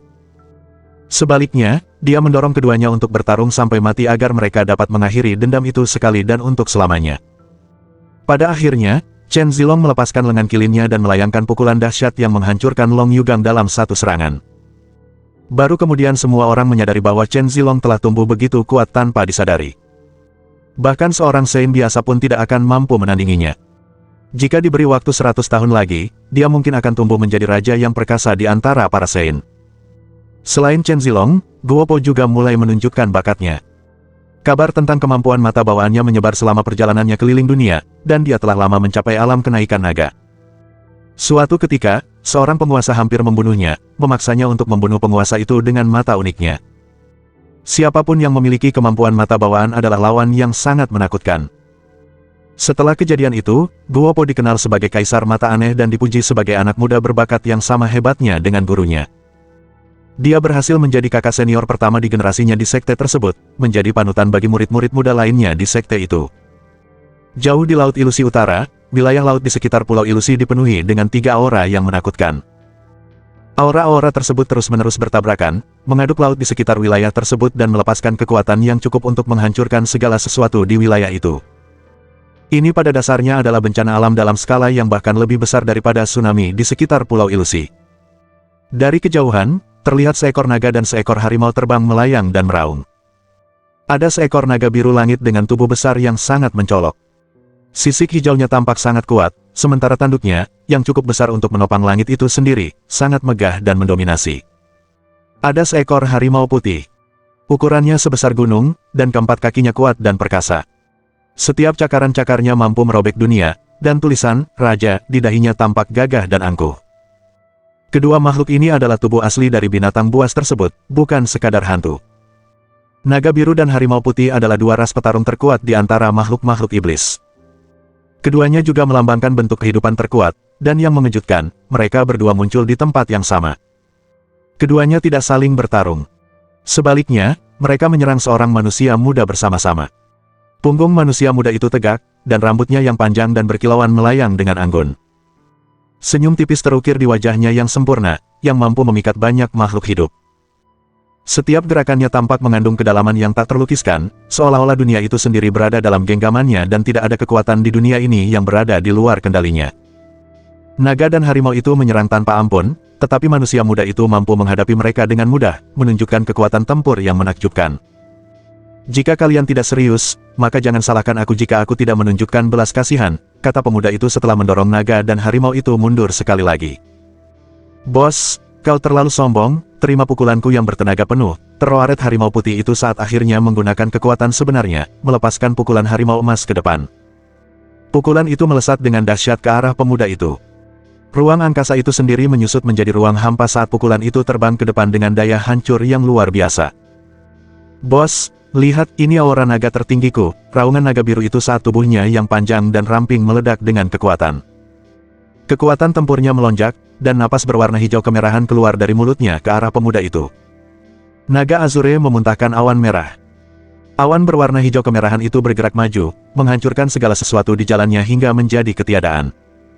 Serangan ini tidak lebih lemah dari pukulan harimau. Kedua serangan itu cukup untuk memaksa bahkan seorang ahli alam kelahiran kembali tingkat 6 untuk melarikan diri. Menghadapi dua serangan mengerikan itu, pemuda itu tampak sangat tenang. Aura unik mengalir di sekitar tubuhnya saat dia menangkis pukulan harimau dengan satu tangan dan menebas awan hijau kemerahan dengan tangan lainnya. Gelombang dahsyat yang menghantam mengguncang langit, dan sinarnya mengancam akan membelah bumi. Serangan-serangan itu bertabrakan, membalikkan area laut yang sangat luas. Saat gelombang setinggi 10.000 meter yang tak terhitung jumlahnya muncul, tidak ada satupun makhluk hidup air yang selamat di daerah tersebut. Lautan menjadi mengamuk untuk waktu yang sangat lama. Itulah kekuatan para dewa, kekuatan tanpa batas. Ketika semuanya tenang, naga dan harimau telah menjauh cukup jauh dari pemuda itu. Sementara itu, pemuda itu tetap berdiri di tempatnya. Dia tampak santai dan rileks, seolah-olah dia tidak bergerak sama sekali. Bos, kau aneh, umpat harimau putih itu. Naga biru itu setuju, iya, kau ternyata lebih kuat dari seekor naga, aku tidak punya pilihan selain menghormatimu. Haha, kalau aku tidak sehebat ini, bagaimana mungkin aku menjadi bosmu, kata pemuda itu sambil menatap langit dan tertawa terbahak-bahak. Kemudian ia bergumam, sudah waktunya kita pulang. Bab 1670. Pulau Ilusi telah menghilang. Pemuda yang cukup kuat untuk menghadapi naga biru dan harimau putih itu tak lain adalah Xiang Shaoyun. Selama 2 tahun terakhir, Xiang Shaoyun, si ikan naga, dan si kecil putih telah mencapai terobosan di Pulau Ilusi. Ketiganya telah mencapai tingkat kekuatan yang menakutkan. Naga ikan itu telah memperoleh kerangka naga yang sempurna dan menyelesaikan transformasinya dari ikan menjadi naga. Dia menjadi dewa iblis tingkat ketiga, memperoleh kekuatan tempur yang sangat menakutkan. Dia hampir tak tertandingi di tingkat kultivasi yang sama, dan bahkan dewa tingkat kelima pun tidak akan mampu menandinginya. Ikan naga itu telah hidup selama bertahun-tahun di ruang harta karun dinasti barbar. Ia telah lama mengumpulkan kekuatan yang sangat besar. Satu-satunya yang kurang darinya adalah kesempatan untuk menembus batas. Kerangka naga itu tak diragukan lagi adalah kesempatan terbaik baginya, dan itu telah membantunya maju langsung menjadi dewa naga. Si putih kecil juga telah mengumpulkan sejumlah kekuatan yang cukup besar. Dia tidak hanya menyerap kerangka harimau putih, tetapi dia bahkan telah sepenuhnya menyerap gigi harimau. Dengan demikian, dia telah mencapai tingkat kultivasi yang sama dengan naga biru pada akhir terobosannya. Naga biru dan harimau putih sama-sama dikenal karena kekuatan tempur mereka. Si kecil putih dan para pendahulu naga ikan adalah musuh bebuyutan, dan keduanya mewarisi naluri para pendahulu mereka untuk saling bertarung. Namun, keberadaan Xiang Shaoyun telah menghentikan pertarungan mereka. Setelah mencapai terobosan dalam kultivasi astral dan iblisnya, Xiang Shaoyun belum mencapai alam dewa tingkat ketiga seperti naga biru dan harimau putih. Sebaliknya, kedua kultivasinya telah mencapai alam dewa tingkat kedua. Namun, kombinasi dari kedua kultivasi tersebut membentuk sesuatu yang lebih besar daripada jumlah bagian-bagiannya. Garis keturunannya telah berubah menjadi garis keturunan ilahi tertinggi, memungkinkannya untuk menggabungkan kedua energi yang berbeda untuk melepaskan kekuatan tempur yang tak terbayangkan. Dengan kultivasi astralnya saja, Xiang Shaoyun sudah cukup kuat untuk melawan lawan di atas kelasnya. Sekarang setelah ia menggabungkan kultivasi astralnya dengan kultivasi iblisnya, orang hanya bisa membayangkan betapa menakutkannya dia. Itulah mengapa ia mampu menghadapi naga biru dan harimau putih tanpa mengalami kekalahan. Xiang Shaoyun telah mencapai tingkat yang melampaui pemahaman apapun. Apakah fisiknya masih sama dengan fisik awal mula? Tentu saja, fisiknya masih sama. Bahkan, semua itu berkat kemampuan fisik awal mula untuk mencakup semua kekuatan, termasuk energi iblis, sehingga ia mampu menggabungkan kedua kultivasinya. Lagi pula, energi awal mula adalah asal mula semua energi. Selama 2 tahun terakhir, Xiang Shaoyun telah mengalami 2 transformasi. Tubuh dewanya menjadi lebih sempurna dari sebelumnya, mencapai tingkat di mana bahkan senjata dewa biasa pun tidak dapat melukainya. Kekuatan serangannya juga meningkat secara signifikan, dan jiwa dewanya juga telah mencapai alam dewa tingkat keempat. Secara keseluruhan, peningkatannya sangat menakutkan. Selain itu, lautan kosmos astral miliknya telah mencapai ukuran sebuah provinsi. Dengan kata lain, ia mampu menyimpan seluruh provinsi ke dalam lautan kosmos astralnya jika ia mau. Lautan kosmos astralnya juga telah mengalami transformasi berulang kali. Gunung dan sungai biasa terbentuk, beberapa tumbuhan acak mulai tumbuh, dan berbagai iklim muncul. Dapat dikatakan bahwa lautan kosmos astral tersebut benar-benar telah berubah menjadi planet yang mampu menampung kehidupan. Pohon kebijaksanaan ilahi telah sepenuhnya berakar di lautan kosmos astral. Ia berfungsi sebagai pusat dari semua transformasi, dan tumbuh seiring dengan perubahan lautan kosmos astral. Perlahan tapi pasti, kesadarannya mulai mengikuti arahan kesadaran Xiang Shaoyun. Hanya masalah waktu sebelum ia tumbuh menjadi dewa penjaga lautan kosmos astral. Pohon itu terus-menerus mengumpulkan energi awal mula, menyerap dan melepaskan energi tersebut untuk secara perlahan meningkatkan energi astral Xiang Shaoyun. Dengan kata lain, bahkan jika Xiang Shaoyun berhenti menyerap energi astral dari sekitarnya, pohon penentu ilahi itu juga akan menghasilkan energi astral di dalam dirinya. Itu adalah pohon ilahi yang tiada duanya. Sebenarnya, Xiang Shaoyun juga memikirkan pohon 4 divisi ilahi. Jika dia bisa mendapatkan pohon itu dan menanamnya di samping pohon penentu ilahi, dia akan menjadi pemilik harta ilahi terbaik yang ada, harta yang dapat membantunya membina banyak ahli alam dewa. Meskipun dia belum mendapatkan pohon 4 divisi ilahi, dia telah mendapatkan buah burung merah dari pohon itu. Naga biru telah mendapatkan buah naga biru, sementara si kecil putih telah mendapatkan buah harimau putih. Adapun buah kura-kura hitam, secara alami tertinggal di pohon. Sebenarnya, jika bukan karena kura-kura hitam itu memiliki firasat bahwa Xiang Shaoyun akan menjadi manusia terkuat yang pernah ada, ia tidak akan begitu murah hati kepada mereka. Lagi pula, buah-buahan itu telah dibudidayakan selama puluhan ribu tahun. Sejujurnya, buah burung merah tua tidak memainkan peran besar dalam pertumbuhan pesat Xiang Shaoyun. Inti iblis yang telah ia kumpulkan sebelumnya dan 2 mata air tingkat dewa adalah alasan utama mengapa ia mampu mencapai alam dewa tingkat kedua. Tentu saja, bertahun-tahun yang telah ia habiskan untuk memperkuat fondasinya juga memainkan peran besar dalam pertumbuhannya. Pulau ilusi itu menghilang. Wei Liana juga menghilang.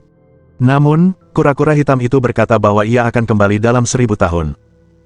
Ia mengklaim bahwa pada saat itu, Dewi terkuat akan turun ke dunia. Ia yakin bahwa Dewi itu akan melampaui bahkan Xiang Shaoyun. Wei Liana telah terbangun sebelum menghilang. Dia telah memperoleh 7 titik hati yang bijaksana, mendapatkan kemampuan untuk mengintip rahasia langit. Dia mampu melihat sekilas sebagian kecil masa depan Xiang Shaoyun, dan dia meninggalkan 9 kata untuk Xiang Shaoyun. Kekuasaan telah hancur. Sang penguasa menumpahkan darahnya. Apakah itu berarti bahwa kekuasaan itu benar-benar akan dihancurkan? Akankah penguasa tertinggi menumpahkan darah sebelum mati bersama kekuasaannya? Saat itu, Xiang Shaoyun tersenyum, menepuk kepalanya, dan berkata, "Kami akan menunggumu menyelamatkan wilayah ini dalam 1000 tahun. Aku akan kembali," seru Wei Liana dengan sungguh-sungguh. Sebelum pergi, dia juga berpesan kepada Xiang Shaoyun untuk memberitahu ayahnya bahwa dia masih hidup dan mereka tidak perlu khawatir tentangnya. Xiang Shaoyun dengan senang hati menyetujuinya. Xiang Shaoyun, naga biru, dan harimau putih tinggal di sana selama 2 tahun. Sebelum pergi, mereka menyelam ke kedalaman laut untuk mengumpulkan beberapa harta karun tingkat dewa dan suci dan memperoleh keuntungan besar dari pencarian mereka. Makhluk-makhluk air di sekitar area tersebut bahkan tidak berani menghadapi mereka. Begitu makhluk-makhluk itu merasakan aura mereka, mereka mundur dengan sukarela. Beberapa makhluk yang dekat dengan ras naga bahkan berinisiatif menawarkan harta benda mereka kepada ketiganya sebelum dengan hormat mengantar mereka bertiga pergi. Setelah itu, kedua makhluk buas itu berubah menjadi wujud manusia. Bersama-sama, ketiganya menunggangi seekor jiao laut alam dewa saat mereka kembali ke Pulau Weili. Tentu saja, untuk menghindari masalah yang tidak perlu, mereka tidak muncul dari permukaan laut. Sebaliknya, mereka melakukan perjalanan cepat di bawah laut. Bagaimanapun, orang-orang pada tingkat kultivasi mereka tidak lagi takut pada hal-hal seperti api atau air. Tak lama kemudian, mereka sampai di Pulau Weili. Pulau Weili adalah salah satu pulau terlemah di sekitarnya, dengan ahli terkuat mereka hanyalah seorang sudodewa. Raja pulau itu baik hati dan dermawan, dan dia dicintai serta dihormati oleh rakyatnya. Namun, setelah Wei Liana membawa orang asing ke pulau tanpa nama itu 2 tahun lalu, sebuah pulau tetangga yang telah lama mengincar mereka akhirnya menemukan alasan untuk menyerang mereka. Pulau tetangga itu tak lain adalah Pulau Crystal Rock. Selama 2 tahun terakhir, mereka menuntut agar Pulau Weili menyerah kepada mereka. Namun, Raja Weili tidak tunduk. Setelah serangkaian kampanye militer, Pulau Weili menderita banyak kerusakan. Pada hari itu, Pulau Crystal Rock mengerahkan pasukan besar ke Pulau Weili untuk terakhir kalinya. Jika Raja Weili tetap keras kepala, mereka akan menghapus seluruh Pulau Weili. Mereka tidak menunjukkan belas kasihan sama sekali. Mohon dukungan dari omom ante-ante sekalian, buat subscribe atau sharekan novel Mimin ke Facebook kalian, agar channel Mimin bisa terus berkembang. Dengan begitu, Mimin bisa lebih semangat untuk up novel seru lain ke depannya. Buat teman-teman yang sudah subscribe dan sharekan novel Mimin, Mimin ucapkan terima kasih sebanyak-banyaknya. Sekiranya teman-teman menghadapi masalah video diputar dalam bahasa Inggris, coba tukar kepada bahasa Indonesia original melalui cara ini. Semasa mendengarkan, pencet tombol setting di atas kanan video, pilih audio track dan tukar bahasa.